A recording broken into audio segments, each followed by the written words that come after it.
I was on a business trip to Chicago. 3 nights. That's all it was supposed to be. Just meetings during the day, overpriced hotel food at night, and catching up on sleep. The company booked me a room on the 8th floor of a slightly rundown hotel downtown. One of those places that used to be nice back in the 90s, but had clearly seen better days. It was my second night when I noticed something strange. I had come back late from dinner with a client. Exhausted, I took a quick shower, brushed my teeth, and collapsed onto the bed with a half-empty bottle of water and the TV droning in the background. The curtains were mostly shut, but one corner wouldn't quite close all the way. There was a thin gap, just wide enough for a sliver of city light to bleed through. I was drifting into sleep when I noticed something odd. It looked like movement in the window. It was quick, just a flicker like someone walking past. I sat up. The gap in the curtain was still there. I stared for a few seconds, waiting to see it again. Nothing. I figured it was just the headlights of a passing car reflecting off some glass or metal outside. The next night, it happened again.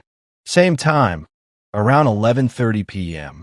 I was lying in bed, scrolling on my phone, when I saw the movement again. This time I was sure of it.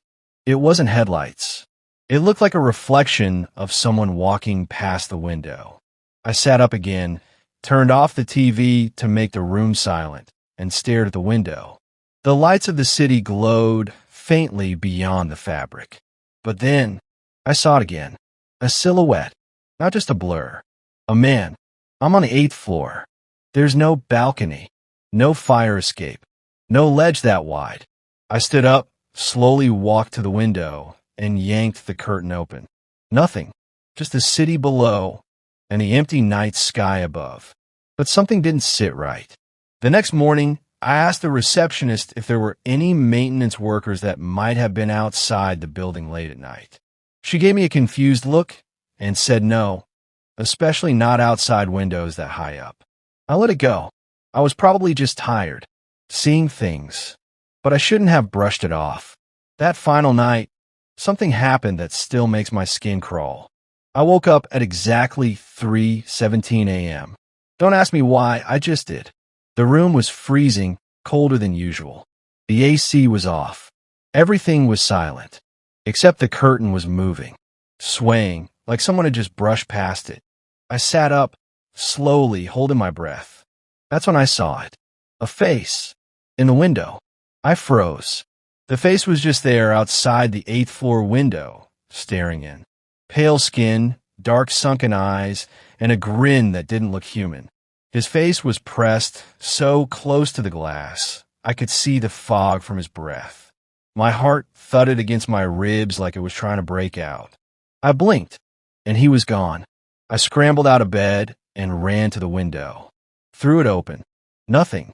Just the night wind and the distant sounds of traffic far below. No ledge, no harness, no rope. No possible way for anyone to have been standing there. I slammed the window shut and drew the curtains tightly. My hands were shaking.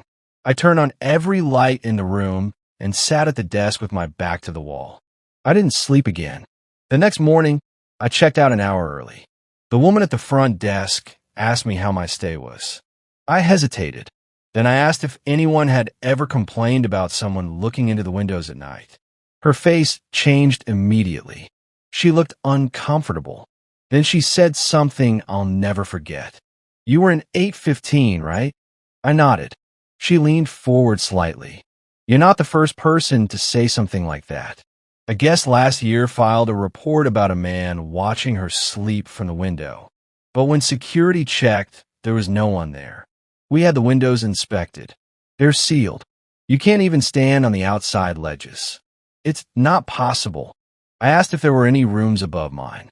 She shook her head. The hotel only had 8 floors. I left in a hurry, barely remembering to grab my suitcase. I didn't care about breakfast or checkout time. I just wanted to get the hell out of that building. That was 2 months ago. Since then, I've been sleeping with the curtains tightly shut. I don't stay above the 2nd floor in any hotel. I can't stop thinking about the face in that window.